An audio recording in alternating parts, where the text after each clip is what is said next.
But my background is actually from the industry. I operated hotels in Kenya. And that's actually what started me down this road. So I first met Harold.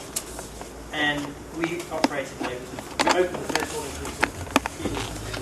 So I guilty as charged. But it did remarkably well. It sold incredibly well. We were able to get rid of the seasonality. We were able to employ more people, pay them better, all those things. And that's what really started me down this route of understanding that interplay. I then went over to the conservation world because I was involved in the environment. And one of the big issues that I ran into in my work is that not every country has a first choice. Not every country has a big amount of outside investment. But they have a lot of poor people. I'm thinking about places like Madagascar that have natural resources that need to be conserved in one way or another. There's a myriad of ways to do that. We've been through how do you gauge tourism versus other economic options. But tourism is an option. It's an option that's exploding in that country right now. And we ran into a problem. CI in many other countries over history has contributed to and built eco-lodges out in the middle of nowhere and no baselines. We come back 5 or 10 years later and we say, that worked, let's write it up. That failed, let's not tell anybody about it. And walk away. And that has been the traditional history. There isn't a baseline to say where's this going and how we need to measure it. And Harold's absolutely right in pointing all of that out. Coming from the business side, that's a lot of what I'm trying to bring into the institution. The value chain is part of that. And creating a mechanism for people to share information across our entire internal system. And I was thrilled when Sean showed me some of the work he's doing, because if we are all going to be doing this, it does start to create a body of information that we can start to use. One of the big problems we ran into was access to markets. We've talked about it. And we approached responsible travel, Justin, at the beginning of last year, to start on a trial basis. How can we deal with the challenge of these orphan projects, basically? The projects that have been set up in all these different parts of the world, whether by NGOs or by government agencies, in often remote places that didn't get a lot of tourists, and now even the communities are pissed off in many of these places. How do we help those where we believe they may be viable? How do we link them to tour operators who are looking for product in those areas? How do we start that dialogue? And basically, we created a web-based system, which this year will be more open. The first year is entirely on a trial basis. So Katie had the unfortunate task of manually reviewing all the entries, and then trying to match up which operators we were going to approach to talk about these new and different products. The premise being, it's of interest to the tour operators. It gives them an alternative, interesting product in a destination. The phase 1, which is what we're doing right now, was 150 enterprises were invited globally. We only had 53 responses, so it's a 1/3. 27 were accepted. So from a business standpoint, and that was, you just needed basic things like phone, email, faxes, the ability to respond to someone responsible, and a reasonable accommodation, and some linkage to a national ground handler who a tour operator would be willing to work with. So a 20% success or response rate on what should have been a big database of tourism projects worldwide. I think Harold has information on this even further, even more details on this. Having said that, that information of those 27 was then sent out to 59 tour operators with holidays in the destinations in which we had accepted these CBTs. And then in-person presentations, again on a trial basis, were done with people like Explore, with Exodus, and there was a third one, Africa in Focus. And they're all very interested, and they want to pick them up for their coming year's brochures. Again, we've been very tight about this in the first year. We want to try to roll it out a lot more in the second year. but recognizing that these CBTs in many cases were developed without anyone even talking to a tour operator. So they are now coming in after the fact, after the money has been spent, and in building these things, and saying, yeah, we'd love to take this on, but why isn't the loo next to the sleeping accommodation? Where's the hand washing facilities for the staff in the kitchens?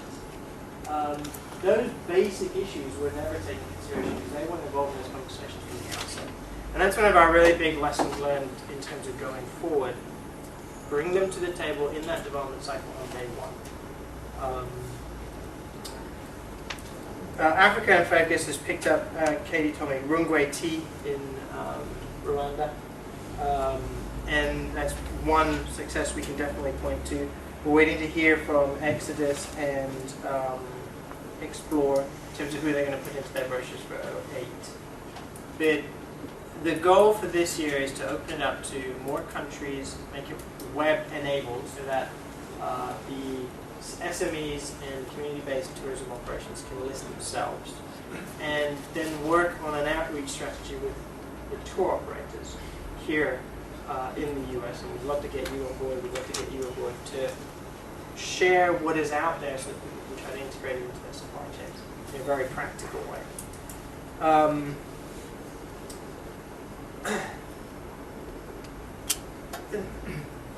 I think in closing, we really don't expect miracles out of this system. We were looking at that chain and looking for the missing links in that chain and trying to determine how do you build them, and trying on a totally experimental basis to find a solution to do that. At the ground end, we were responding to a need with regards to how do we get dollars, as you said, I think you said at the beginning of your presentation, how do you get money into the hands of the people who are controlling the natural resources on which they depend and that tourism depends? I mean, we're all a natural resource-based industry at the end of the day. And the poor get poorer in denuded environments. We've seen that time and time again. And at the other extreme, seeing this huge upsurge of tour operators here and in the US wanting to try to green themselves, but not wanting to contribute to the green wash that takes place a lot, especially in other countries. It doesn't happen anymore. And so finally, in closing, I was really pleased to hear that Michael Porter, the management consultant, the guru, who at one point said the responsibility of a company is to its shareholders, that's it, said corporations are not responsible for all the world's problems, nor do they have the resources to solve them all. But a well-run company can have a greater impact on social good than any other institution or philanthropic organization. It's in that vein that we're on. Thank you. Thank you very much, Neil. I need to do a time check with you. We said we would finish at 4:30. It's actually beyond 4:30. I'd like to give Jonathan a chance to do a bit of a summary. But before he does that, are there any, under our sort of key questions, which we've been pretty much roaming around, particularly the evidence issue and the pro-poor tourism, mainstreaming the pro-poor tourism issue, perhaps a little bit less on the focusing on policymakers and how do we do it, and a little bit less on the two discourses and bringing them together. Is there anything that anybody would like to add to any of those questions that isn't already on the table? And then it'll be over to Jonathan. Hi.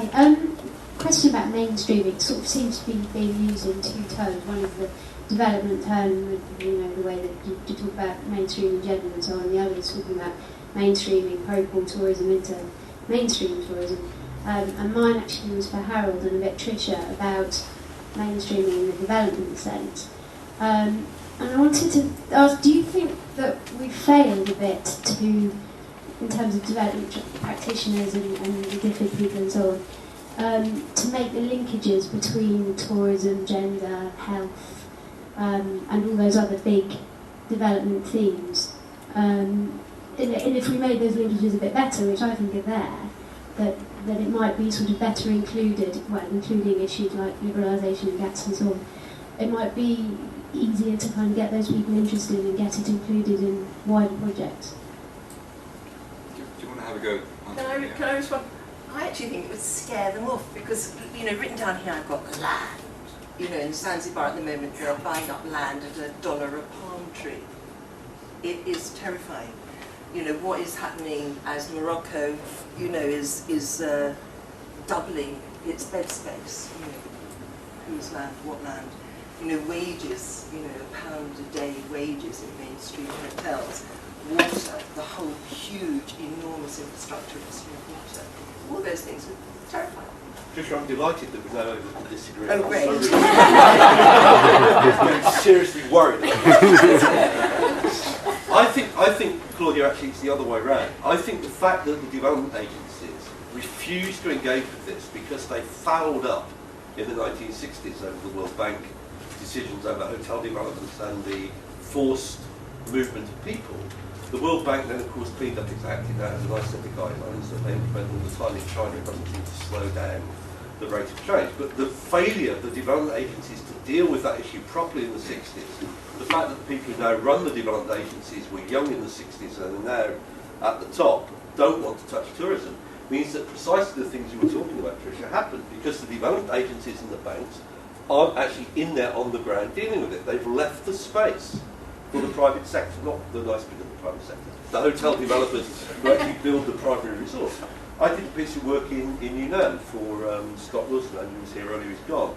But what was going to happen there with a big international and an intergovernmental organisation, somebody was asking what I mean by that, intergovernmental organisation starting a big project to build a resort was going to be the forced movement of large numbers of very poor people. Precisely the kind of thing that Tricia is talking about. But because the development agencies have not learnt the lessons, they haven't mainstreamed that issue. They wanted to keep their hands clean in tourism. They've therefore permitted a great many bad practices to occur. And then the tour operators, there's a classic case, Tricia, with Hilton, criticised for destroying half the coral reef. Well, actually, Hilton did it. It's a tourism developer before that. And the problem is to get a hand on that. And frankly, they were funded by banks and by development agencies, and they've not taken responsibility for their actions. Travel industry, by comparison, has begun to take responsibility for their actions. But the banks and the development agencies... One side of it is responsibility, but the other side of it is hooks to hang the discussion on. And I suppose your question was also quite practical, is it health and education that people involved in tourism should be are there, definitely, but they're not often made. For example, health, gender a bit, agriculture more so. But if we make them more and more obviously to policymakers and people, even if people aren't thinking about those things, might they get a bit Claudia, many of the banks have now got their Millennium Development Goals, and they've got a little table that shows Millennium Development Goals linking with tourism. It's in the non-operative filing cabinet. It doesn't come out. What matters is the return on investment, and that's measured in financial terms, not in benefits to the poor. Okay. So uphill battle. Yep. Sorry, Klaus. I just wondered, before I have to leave now because my plane is going to go. I was 2 weeks away, so I have to go back home tonight. One question to Tricia is just, what about this no tourism scenario? People not having the hotel on the beach and being happy with the beach. Is there any economic development you see for them? What is your proposal in terms of this Moroccan case? Should they have this doubling the hotel room numbers in a different way, or shouldn't they have it? Is there development possible that you find challenging as for poor development involving major hotels? Is a major hotel, an all-inclusive, a beach resort, always a negative investment for poverty alleviation? And what, if they don't have this, what should they do with their beach to get that same income that they could have had from the hotel? Isn't it true, though, that just one more thing. We have a complete set of instruments developed for the hotels to find out what is their poverty impact, from the staff through the supply chains and also the excursions. We are ready to share this with you. This was tested with all this work on the all-inclusive and other hotels. So there is instruments in place to make hotels made it possible for them to find out what is their poverty impact. But my question is to Tricia, what is your perspective for sustainable poor development in a country like Morocco? Pay people proper wages. Okay. Did you get the answer? Pay people proper wages. What is a proper wage? We could get into a very long debate. I don't think we want to do, but I think if you pay people proper wages, they can decide on their own development. Just one example. The ones we found that don't pay proper wages is the small and medium business. Nicaragua, the small hotels pay $60 a day. The all-inclusive pays $120 a day. We did and research. This is enough to make a living. We made interviews with 100 all-inclusive resort employees in the Dominican Republic, and they are really. We will publish this soon. But our impression is that it's fairly proper wages that they pay. They can make a living from it, and so and there is always space to improve, of course. But the basic assumption that a hotel has not proper wages is not true. Can I simply say that our research in several different destinations contradicts why your studies that prove the property of the wages of their own physical. But this is actually a really interesting Yes. debate, and I think illustrates some of the points that were being made earlier about the need for good comparative and hard data that people can rely on, which I think is one of the major things that we still need to take away from this session. And I think that we should set ourselves a target of some kind. You know, we need that data within a certain period of time, and it has to be generated somehow. And in a sense, the task for the organisers and co-sponsors of this day is that's one of their clear tasks. I think otherwise we may as well not have met all this program. Yeah, you know, I was hardly born in the 1970s, so I don't quite know why the World Bank gave up on tourism. But when I talk to the old timers, they tell me it's the 3 B's: beds, booze, and betting. Now, the question for today is how do we now mainstream? How do we, if we want to mainstream tourism in the World Bank, what do we do? And as an accidental tourist to tourism, you know, my objective is always to try and reduce poverty. So I came to tourism in Siem Reap accidentally as a means to achieve that end. There are 4 observations I have where this community could help. First is we need to better define what do we mean by these terms. It seems to me that these are very elastic terms which are used differently by different pieces of literature. So there's no common vocabulary. So I think the first thing, if this is to be seriously taken in the bank, we need a common vocabulary. The second thing is on the why. When I look at the impact analysis, it's fuzzy. I mean, any of the studies that have been presented today, if a bank economist was to look at them, you know, they'll tear it apart. So what we really need is some gold standard, solid impact evaluation work. And that's where, you know, large donor agencies can put in a couple of $1 million, $3-4 million to study that. But we really need some rigorous impact analysis. Thirdly is the how-tos. When I hear the examples today, they're terrific, but they're like small pilots. You know, the scale is missing, and they're very early. Look at the best case examples that were presented today. Kate's analysis is just finished. There's hardly any action following through that. Sean's example is still in the design state. It's not any action on the ground. So on the how-to side, we really need some examples of scaled up, where this is happening at a scale. And finally, and I agree with you there, that the bank itself needs to change as an institution if it's serious about supporting pro-poor tourism. And that, I started with the 3 B's, so I'll end with the 3 F's. We need to change the way we finance things in terms of our own budgets. We need to change the functions we have, the structures we have in the bank. We don't have a tourism department, for example. And we need to change our staffing policies and our incentives. Now, that's where I disagree with you. You're absolutely wrong that in the World Bank there's a pressure to lend so that there can be repayments. And the reason for that is the biggest change that has taken place in the last 3 years is that half of IDA has now become grants. So there's no pressure to pay back. In fact, the $20 million grant that we're giving the government of Cambodia, there's no pressure on the Cambodians to pay us back. So it's a huge opportunity. The pressure to lend, at least in IDA, which is our soft window, has now become 50% of it has become grants. So, you know, So if we're going to have a back and forth about the World Bank, it needs to be more grounded in the changing realities of the institution. Thanks. Any other burning issues which need to come out? Yes, we'll just take one more and then John.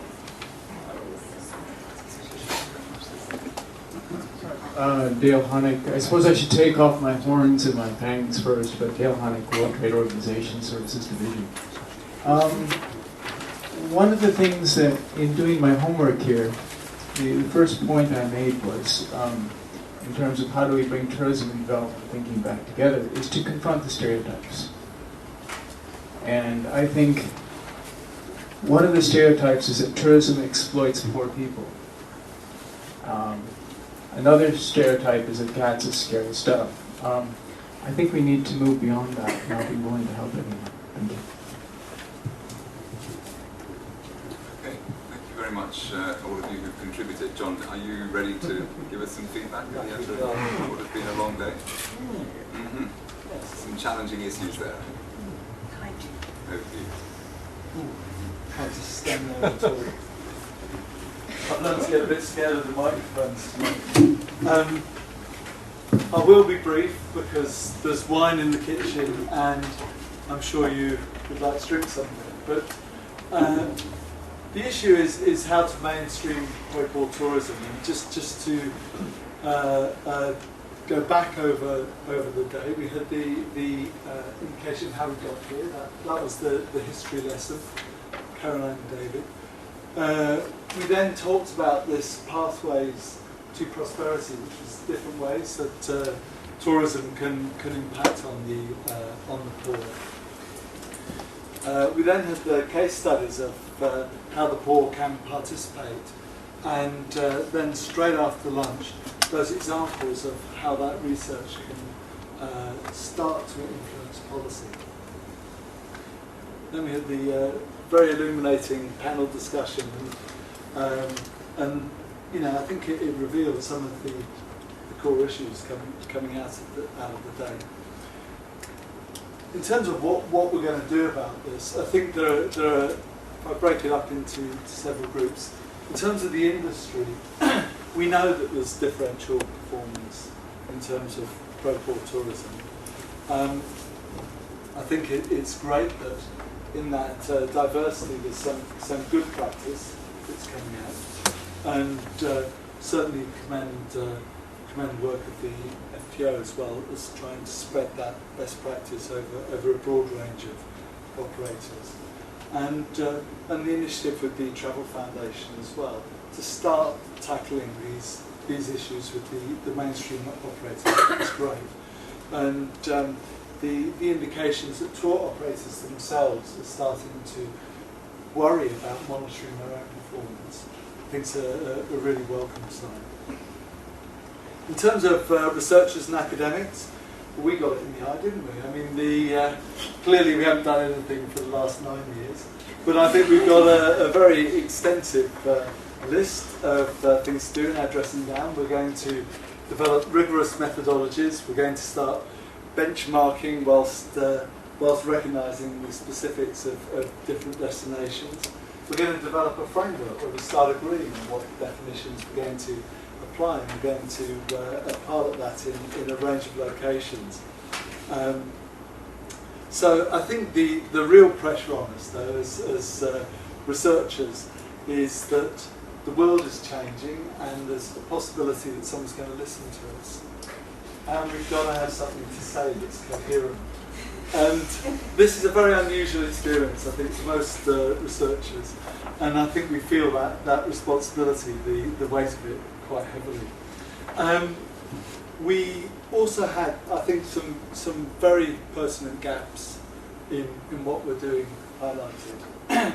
The whole climate change thing, which we're kind of passing around like a hot cake. I think we're going to have to deal with tourism and climate change very seriously. I think the whole liberalisation and GATS debate and tourism and globalisation has to be dealt with. I think that the role of the development agencies also is an extremely important one. I mean, what we're what we're hearing, I mean, we're hearing from the real pioneers within development agencies. It's not representing the whole organisations. But the point is that some people are now changing, and we need to build on that. Finally, what I'd like to say is that I think there is a window of opportunity. I think that lots of things are changing. I mean, the most important one is that as people, our attitudes are changing, because that's what's driving what tour operators are doing, and it's going to drive what we as industry, as researchers, as donors will do. I think that the pressure is on us to have a more developmental approach, and I think that there's a coalition of unusual bedfellows building up with some non-governmental organisations, a couple of development agencies. I mean, you've got people like DPZ who've been doing this for years and years, but they're really unusual, and clearly we are getting some more interest from untraditional donors. We've got some tour operators who are beginning to be expressing interest, and also some research organisations that have spent a bit of time thinking how we're going to do this from our different vantage points. The responsibility I think we have within the room is to use that window of opportunity, because we could sit around and whinge that everyone at the World Bank doesn't believe in tourism, or all the analysis in tourism is not of kind of blue chip quality. But I think this South Africanism of an emerging consensus that got then to democracy is a pretty good way to go. And I think there is a turning point where you decide that you're going to go with something, even if everyone doesn't agree with you, because enough people do.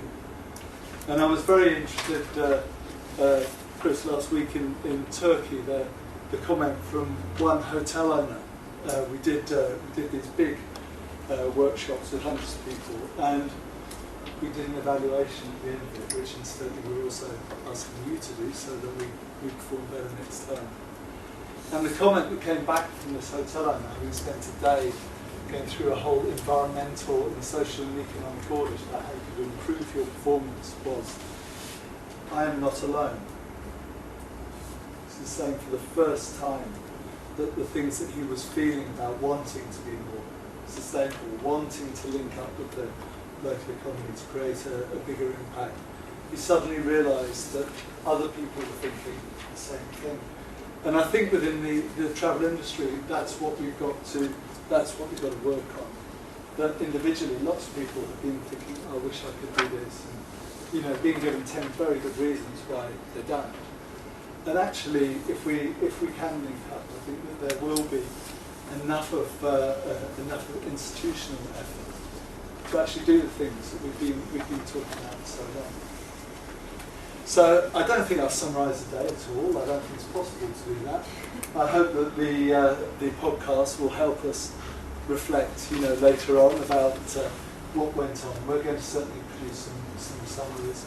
All the presentations will be available to everyone. Would I be abusing a summary? Just say thanks to a couple of people. Yes. Well, thank you for sharing the session. Thanks also to Simon this morning. To the team in ADI, it's Nick in the corner, who's working our communications officer. Francesca has been handling the microphone. Gemma in the back. Caroline and David, who are in the tourism team in ADI. Then we've got our carbon baddies who have travelled a long way to see us. Sean from Washington, and Fook and Kate from Southeast Asia. Thank you very much indeed for coming here. As I say, if you could complete your evaluation forms before you get too near the wine, it could influence your judgment. I think today's been very useful, and for me, fantastic to have this group of people actually in the same room. Are there any plans to follow up and meet that together in 6 or 12 months? Is it too early to say? But I think that the way to go is probably see what the evaluation forms say. Because I see a lot of people smiling, but I don't want to prejudge, and yeah, I think that Harold would warn us against over optimism. So let's see what people think. Well, actually, I'd take it the other way around. I agree with what Harold said. We haven't moved far enough, fast enough. Yeah. So we've got to make this happen so that we actually pick up the pace. I think. No, I mean, look, it'd still be worth meeting if there's only 3 of us next time. I think we should pursue this agenda. Good. Well, let's see what you think. I mean, I agree completely. I think that we've got enough to go on, and we should do that. And I think that we should meet in different points of the world. Let's get Diffid to fund it. You don't give you that challenge. Finally, then, any other comments before we close? Thank you to you, the audience. Thanks for coming. Thanks for contributing. I've really enjoyed it, and do join us now for a glass of wine. Thank you very much.